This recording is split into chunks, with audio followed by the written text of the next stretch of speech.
माता की जय जय जय जय जय शिवाजी, जय जय जय जय जय भवानी। बोलो भारत माता की। मंच पर उपस्थित महाराष्ट्र प्रदेश भाजपा के अध्यक्ष महोदय,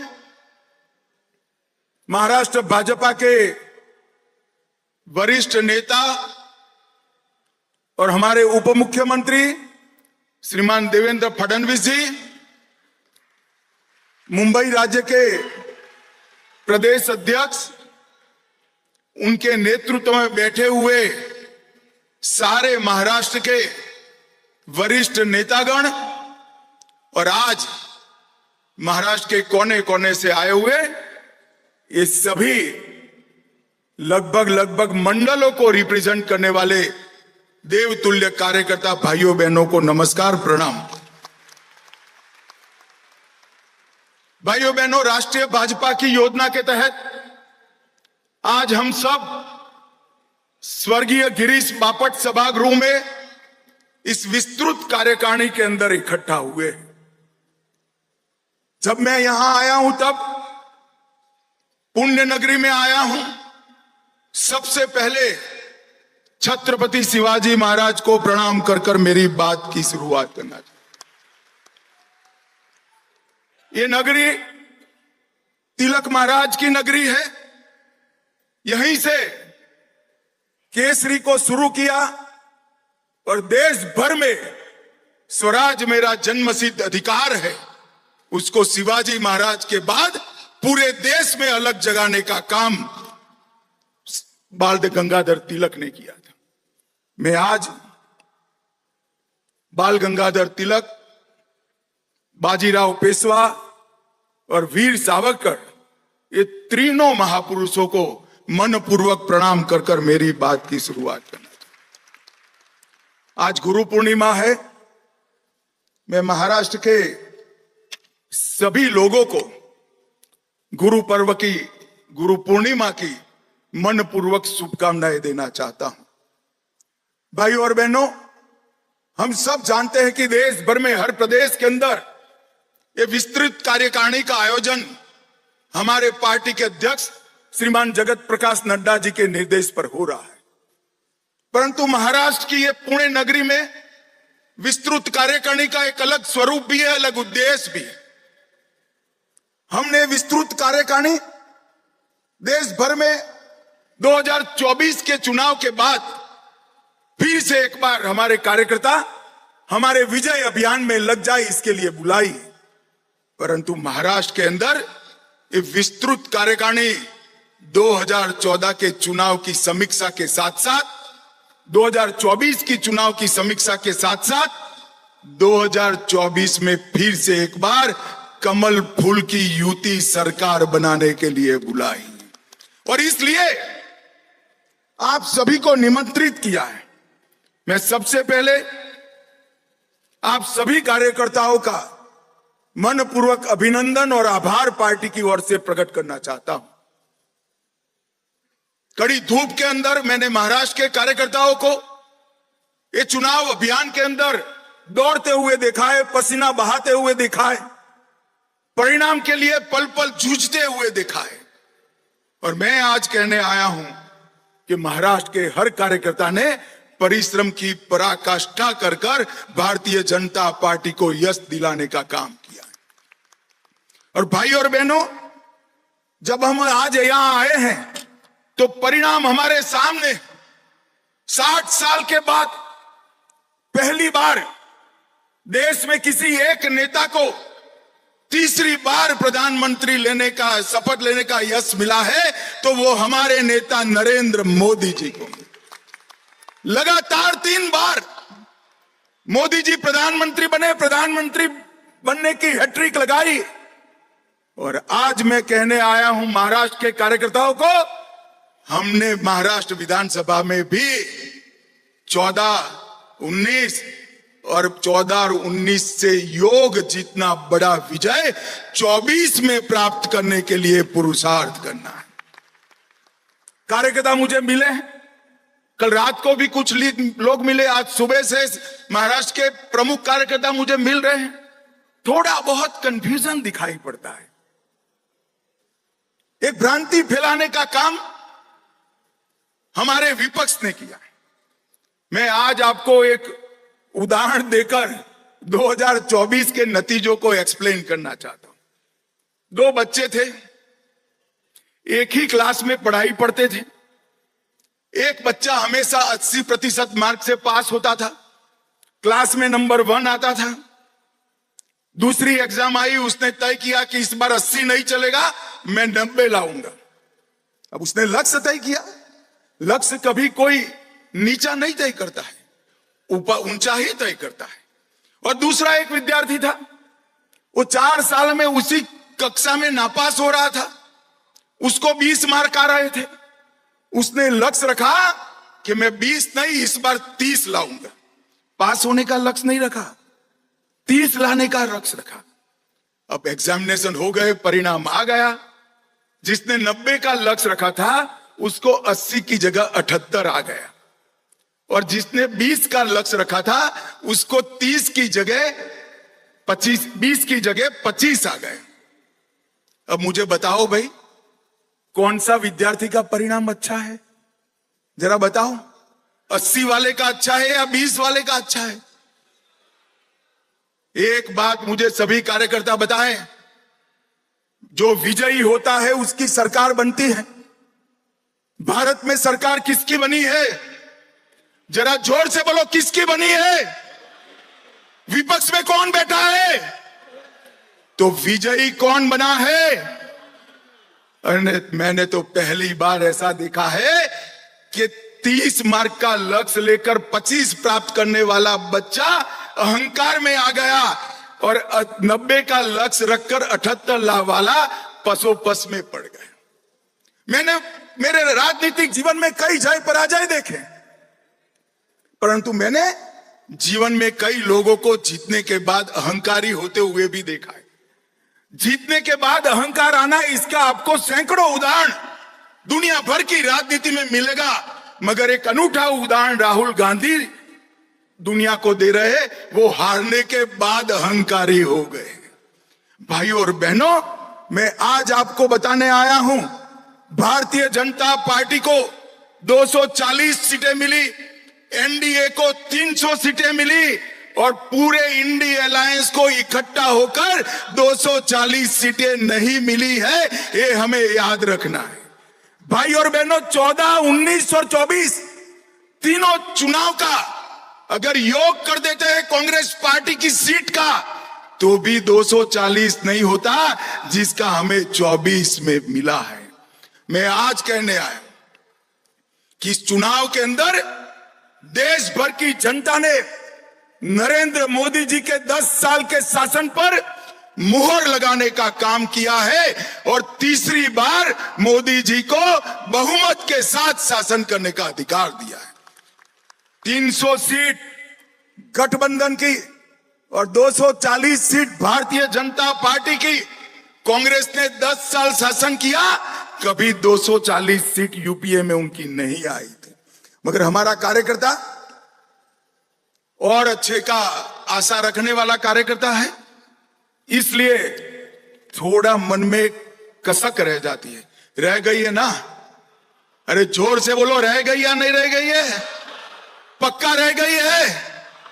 तो कसक रह गई है तो सर पकड़कर नहीं बैठते हैं, नए लक्ष्य तय करते हैं। और लड़ाई कहां दूर है, 24 में ही होने वाला है। सारी कसक महाराष्ट्र विधानसभा में पूरी कर फिर से भगवा लहराने का काम करें। मैं आज कहने आया हूं कार्यकर्ता को, हम 2 सीट प्राप्त कर एक बार हुई थी, राजीव गांधी ने हमें तंज कसा था, हम 2 हमारे 2।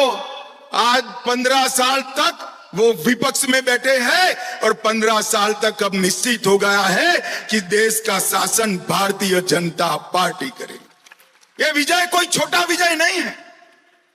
10 साल के काम के बाद 0 एंटी इनकम्बेंसी के साथ तीसरी बार हमारा गठबंधन पूर्ण बहुमत लेकर निकला है।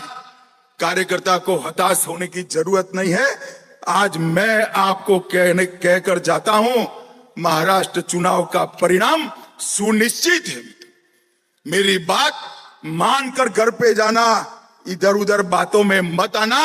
महाराष्ट्र में अब तक का सबसे बड़ा विजय इस चुनाव में मैं दीवार पर लिखा हुआ पढ़ पाता हूं। प्रचंड बहुमत के साथ युति की सरकार बनी और युति की सरकार भारतीय जनता पार्टी के नेतृत्व में बनेगी। आप मेरे शब्द को ढंग से समझ कर रखिए। भारतीय जनता पार्टी के नेतृत्व में युति की सरकार अगले चुनाव में बनने जा रही है और इसके लिए आज हमने संकल्प लेना। हम किस पार्टी के कार्यकर्ता हैं? हम सत्ता प्राप्त करने के लक्ष्य के लिए निकले हुए लोग नहीं। हम विचारधारा को लेकर राजनीति के मैदान में आए। हमारी पार्टी की स्थापना का कारण ही विचारधारा था। ये 10 साल में विचारधारा के क्षेत्र में हमने क्या प्राप्त किया? भारत में कोई नहीं मानता था कि भाजपा वाले कोरा नारा लगा रहे हैं, एक देश में 2 विधान 2 प्रधान 2 निशान नहीं चलेंगे, धारा 370 नहीं हटेगी। कई लोग चले गए, कई लोग चले जाएंगे ऐसा मानते थे। 10 साल में मोदी जी ने धारा 370 को समाप्त कर दिया और कश्मीर को हमेशा के लिए भारत के अंदर। सालों तक हमने राम जन्मभूमि के लिए संघर्ष किया, सालों तक संघर्ष किया। कोई नहीं मानता था कि राम जन्मभूमि पर भव्य मंदिर बन जाएगा, राम लल्ला अपने भव्य मंदिर में विराजमान होंगे। यही 10 साल में केस भी जीता, भूमि पूजन भी किया और धड़ल्ले के साथ राम लल्ला को प्राण प्रतिष्ठा कर अपने मंदिर में। मैं पुणे में आया हूं, मैं पुणे में आया हूं जब काशी विश्वनाथ का मंदिर औरंगजेब ने तोड़ा। जीजाऊ ने शिवाजी महाराज को कहा था कि हमारा मंदिर टूट गया काशी विश्वनाथ का, तब से कसक लेकर बैठे थे। और मित्रों, तोड़ा हुआ काशी विश्वनाथ का दरबार, उसका कॉरिडोर नरेंद्र मोदी के शासन में फिर से सम्मान के साथ आता। हम जब से राजनीति में आए तब कहते थे इस देश में यूसीसी होना चाहिए, समान नागरिक संहिता होनी चाहिए। कोई नहीं मानता था इस देश में समान नागरिक संहिता होगी। नरेंद्र मोदी जी के भाजपा के 10 साल के शासन में हमने उत्तराखंड में यूसीसी कर लिया है और पूरा देश आज यूसीसी की राह देख रहा है।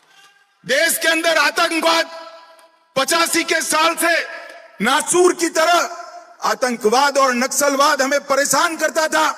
आए दिन बम धमाके करके ये पाकिस्तान के लोग भाग जाते थे, कोई रोकने वाला नहीं था, किसी में हिम्मत नहीं थी। वोट बैंक की राजनीति के कारण देश की भूमि लहूलुहान होती थी।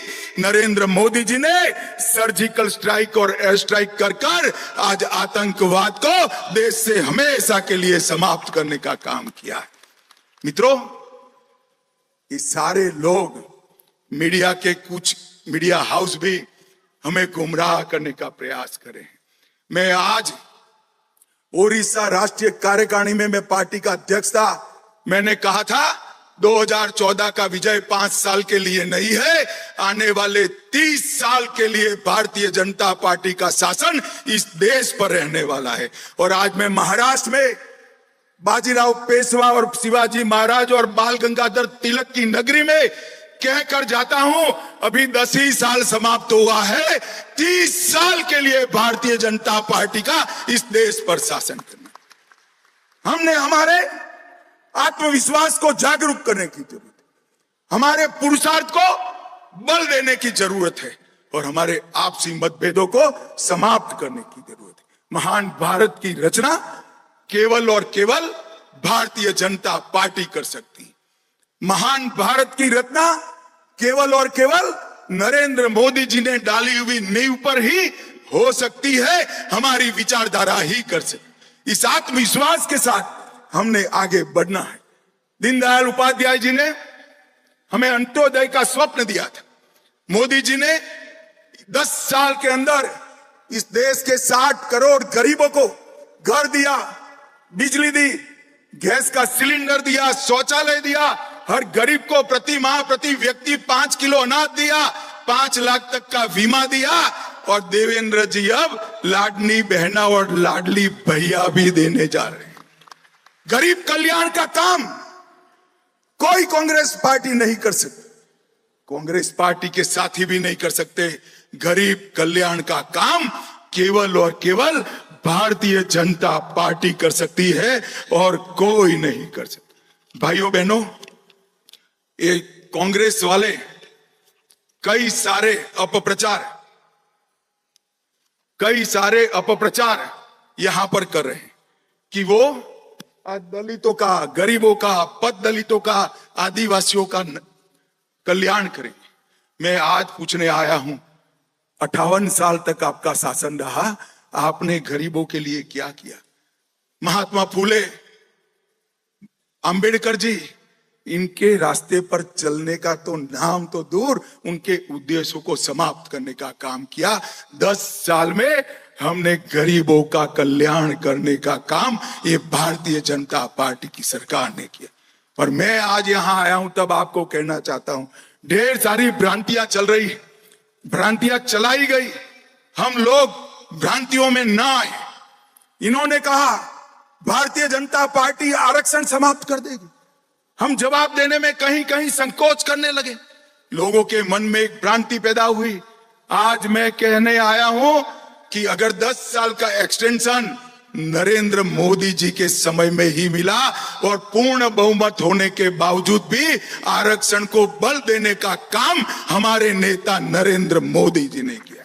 भाइयों बहनों, इन्होंने संविधान का विषय कहा, हमने जवाब नहीं दिया, हम सब भ्रांति से बाहर आए। अब चुनाव महाराष्ट्र में आया है, नए नए प्रकार की इल्यूजन पवार साहब खड़ा कर रहे हैं। मैं आज पवार साहब को कहने आया हूं, हमारे देवेंद्र जी, दादा शिंदे जी, अजीत दादा शिंदे जी, ये सब जवाब दे रहे हैं, मगर दूर से मेरा एक निरीक्षण है, मैं आप लोगों के साथ शेयर करना चाहता हूं। जब जब महाराष्ट्र में भाजपा सरकार आती है, मराठा को रिजर्वेशन प्राप्त होता है। मेरी बात ध्यान से सुनना, बाद में ताली लगाना। जब जब महाराष्ट्र में भाजपा सरकार आती है, मराठा रिजर्वेशन प्राप्त होता है, और जब जब शरद पवार की सरकार आती है, मराठा रिजर्वेशन गायब हो जाता है। मैं सोच समझ कर वाक्य बोल रहा हूं। 2014 में महाराष्ट्र में मराठा रिजर्वेशन आया, सुप्रीम कोर्ट तक ठीक किया। किसकी सरकार थी 14 में, बताइए जरा, अरे जोर से बोलो, किसकी सरकार थी? भाजपा सरकार थी, देवेंद्र फडणवीस हमारे मुख्यमंत्री थे, हमने मराठा रिजर्वेशन देने का काम।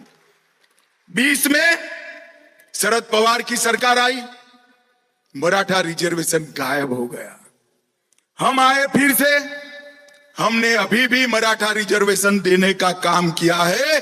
शरद पवार की सरकार आएगी तो मराठा रिजर्वेशन फिर से गायब हो जाएगा। अब मुझे बताओ, मराठा रिजर्वेशन कंटिन्यू रखना है तो किसकी सरकार लानी चाहिए?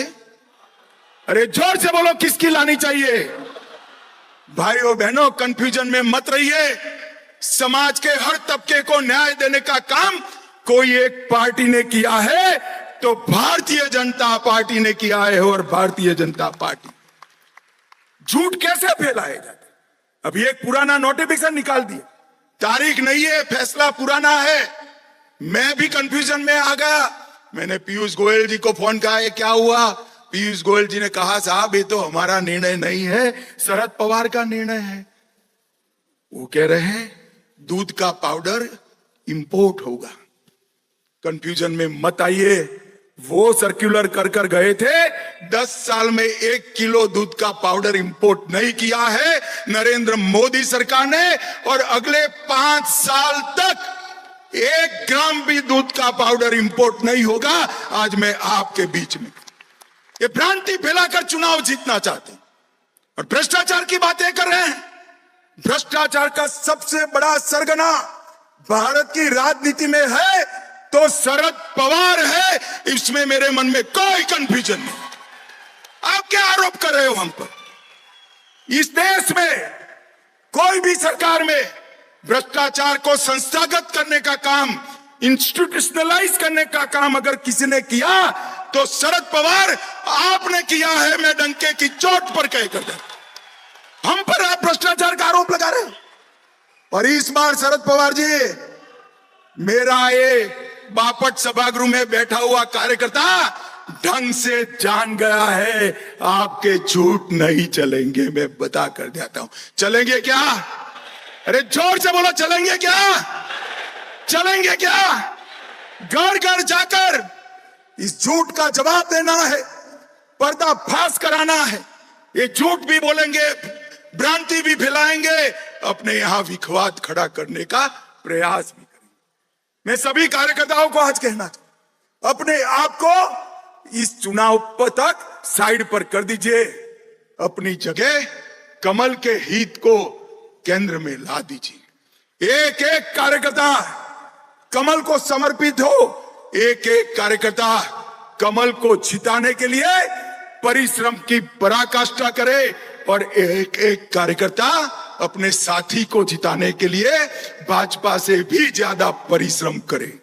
मुझे बताओ भाइयों बहनों, एनडीए को जिताना है या नहीं जिताना है? ऐसे नहीं चलेगा भाई। मैं बनिए का बेटा हूं, गारंटी के बगैर वापस नहीं जाऊंगा।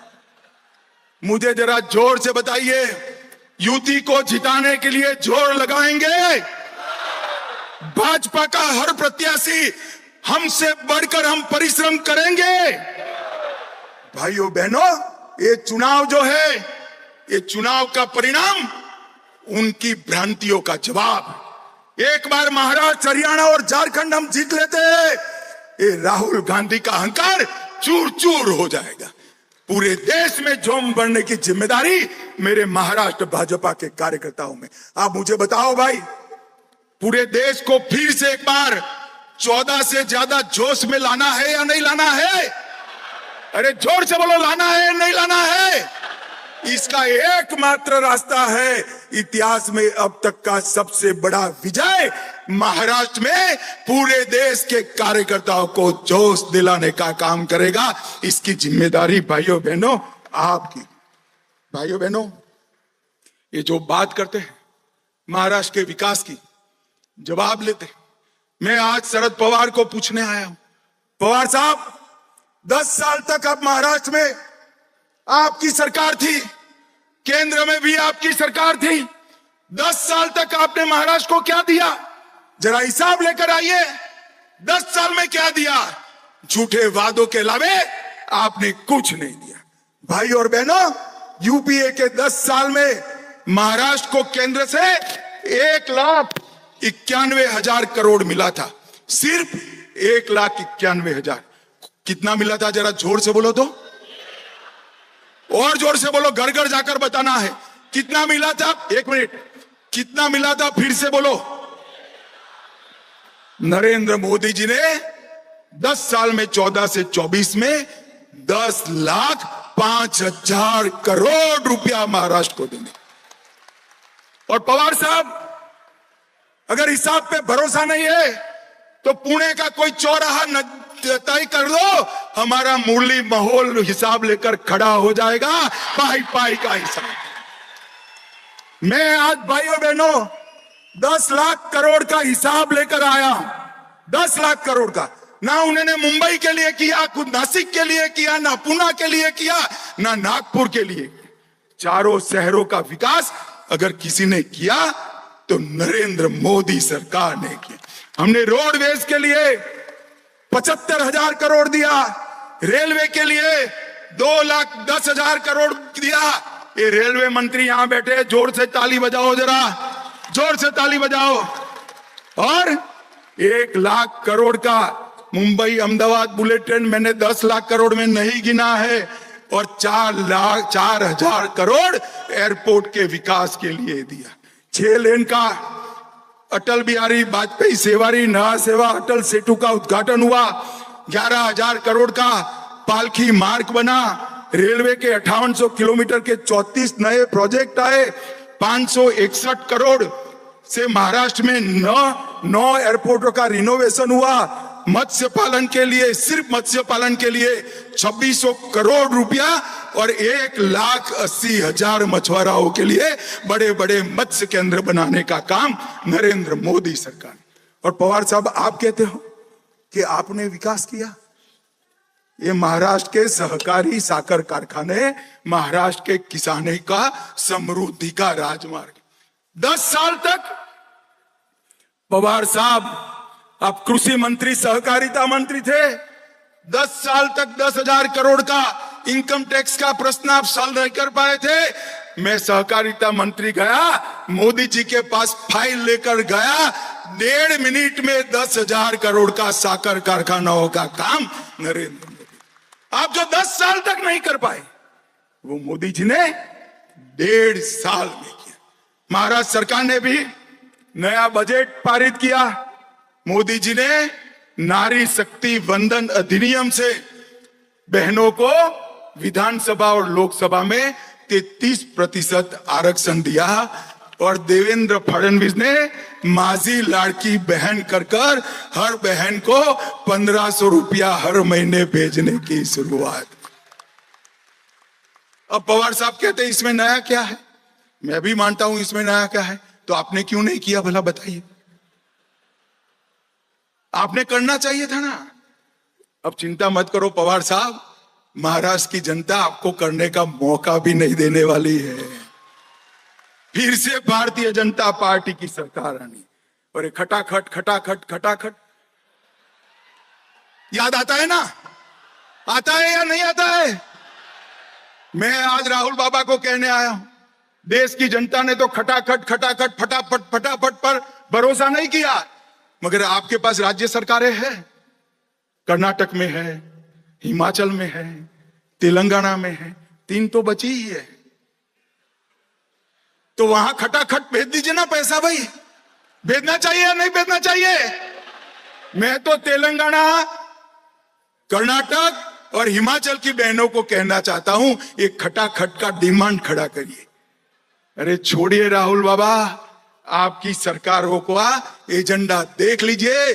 तेलंगाना और कर्नाटक में और हिमाचल में 1/3 एजेंडा भी आप पूरा नहीं कर पाए और मोदी सरकार ने 14 के एजेंडे में से एक भी बात बाकी नहीं है और 19 के एजेंडे में सिर्फ 3% बात। भाइयों बहनों, ये हमारा काम करने का पद्धति। हमने यहां पर महाराष्ट्र के विकास के लिए ढेर सारे काम देवेंद्र जी ने किए। एनडीए की सरकार में समृद्धि राजमार्ग, मुंबई कोस्टल रोड अटल सेतु, मुंबई नागपुर और पुणे में मेट्रो, जलयुक्त शिवार, कृष्णा भीमा स्थिरीकरण, टेम्बूर मैसाल जैसी योजनाओं को हमने पूरा करने का काम।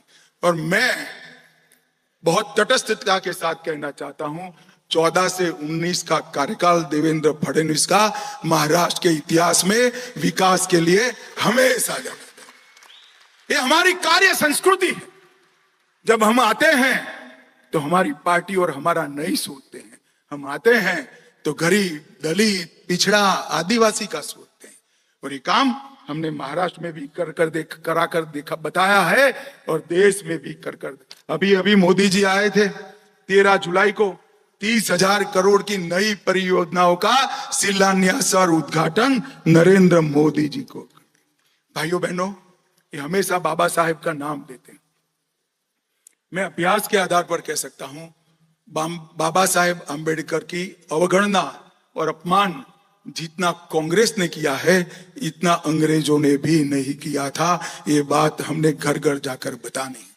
और बाबा साहब से जुड़े हुए 5 तीर्थ बनाने का काम किया तो भारतीय जनता पार्टी ने किया और किसी ने नहीं किया। बाबा साहब को भारत रत्न कांग्रेस पार्टी थी तब नहीं मिला। संविधान दिवस मोदी जी ने बनाया। महाराष्ट्र, गुजरात में थे तब संविधान की 26 जनवरी को यात्रा निकाली थी और बाबा साहब के याद में भव्य स्मारक दिल्ली में भी बनाने का काम किया। और भाइयों बहनों, मैं आज आपको फिर से एक बार कहता हूं, भारतीय जनता पार्टी की नरेंद्र मोदी सरकार ने देश की सुरक्षा को सुनिश्चित किया है। देश भर में दशकों से जड़ लगाकर बैठे हुए नक्सलवाद को समाप्ति के कगार पर लाकर खड़ दिया। आज मैं आपको कहकर जाता हूं, आप महाराष्ट्र की जनता को बता सकते हैं 2 साल के अंदर ये देश नक्सलवाद से मुक्त हो जाएगा, इसमें किसी को शंका रखने की जरूरत। और भाइयों और बहनों, नरेंद्र मोदी जी ने तुष्टीकरण की जगह सबको न्याय का सूत्र अपनाते हुए देश की सुरक्षा को सुनिश्चित किया है। आतंकवाद को जड़ से उखाड़ने के लिए कई सारे फैसले लिए और मैं इसका साक्षी हूं। मैं आपको आपके जैसे कार्यकर्ता के नाते बताता हूं, देश की सुरक्षा को औरंगजेब फैन क्लब सुनिश्चित नहीं कर सकती, Bharatiya Janata party. Aurangzeb fan club कौन है? जरा जोर से बोलो, औरंगजेब फैन क्लब कौन है? ठीक है, अघाड़ी वाले। और उसका नेता कौन है? श्रीमान उद्धव ठाकरे औरंगजेब फैन क्लब के नेता बने। अपने आप को बाला साहब का वारिस कहने वाले उद्धव जी कसाब को बिरयानी खिलाने वाले लोगों के साथ बैठे हैं। उद्धव जी याकूब को छोड़ने की गुहार लगाने वाले के साथ आप बैठे हो। जाकिर नाइक को मैसेंजर ऑफ पीस बनाने वालों की गोदी में उद्धव जी आप बैठे हो। पीएफआई को सपोर्ट करने वालों की गोदी में उद्धव ठाकरे आप बैठे हो और संभाजी नगर का विरोध करने वाले की गोदी में उद्धव ठाकरे आप बैठे हो। आपको शर्म आनी चाहिए। मुझे बताओ भाइयों बहनों, ये औरंगजेब फैन क्लब महाराष्ट्र और देश को सुरक्षित कर सकती है क्या? जोर से बोलो, कर सकती है क्या? देश को सुरक्षा केवल और केवल भारतीय जनता पार्टी दे सकती है। महाराष्ट्र को सुरक्षा केवल और केवल भारतीय जनता पार्टी दे सकती है। और भाई और बहनों, मैं यहां पर अंत में अपील करने के लिए, मैं छोटा था तब मेरी माताजी मुझे गीता समझाती थी। गीता में उन्होंने कहा कि दोनों ओर सेनाएं लगी थी और श्री कृष्ण ने इस श्लोकों का चखीरा के माध्यम से अर्जुन के विषाद को समाप्त करने का प्रयास किया। बाल सहज कुतूहल से मैंने मेरी माँ को पूछा कि दोनों ओर सेनाएं लगी है, नगाड़े बज रहे हैं, तुतारी बज रही है, दंदूभी बज रहे हैं, हाथी खड़े हैं, घोड़े खड़े हैं, और इसमें इतना बड़ा उपदेश कैसे दिया होगा? तो मेरी माँ ने मुझे बताया था कि पूरी गीता श्री कृष्ण ने नहीं पढ़ी होगी। शायद श्री कृष्ण ने इतना कहा होगा, अर्जुन स्मृति को तेज करो, जीवन भर मैंने जो उपदेश दिया है उसको आत्मसात करो और धनुष बाण चढ़ाओ और कौरवों का संहार करो। आज मैं यहां आया हूं तब मेरे सामने रामबाबू जैसे वरिष्ठ कार्यकर्ता भी बैठे हैं, वरिष्ठ नेता भी बैठे, जो चुनाव लड़े हैं, लड़ाए हैं। मुझे चुनाव के घूर आपको नहीं सिखाने हैं। मैं एक ही बात करना चाहता हूं, पूरा जीवन हमारे पुरखों ने, हमारे वडीलों ने जो हमें सिखाया है वो याद करें। राष्ट्र प्रथम, मुझसे पहले मेरी पार्टी और मेरी पार्टी से पहले मेरा देश, इस सूत्र को हम आत्मसात करें। एकत्र आए, एकजुट हो, परिश्रम की पराकाष्ठा करें और सबसे प्रचंड बहुमत के साथ भारतीय जनता पार्टी के नेतृत्व में एनडीए की सरकार बनाए। मुझे बताओ भाइयों बहनों, प्रदेश भर में गांव गांव, घर घर, नगर नगर, महानगर तक जाकर ये बात पहुंचाएंगे क्या? अरे जोर से बोलो, पहुंचाएंगे? कमल को जिताएंगे, साथियों को जिताएंगे, महाराष्ट्र को सुरक्षित करेंगे, देश को सुरक्षित करेंगे। फिर से एक बार महाराष्ट्र में भाजपा सरकार बनाएंगे तो मेरे साथ दोनों हाथ उठाइए और प्रचंड आवाज से मुट्ठी भींच कर बोलिए, भारत माता की, भारत माता की, वंदे वंदे। आप सभी का बहुत बहुत धन्यवाद।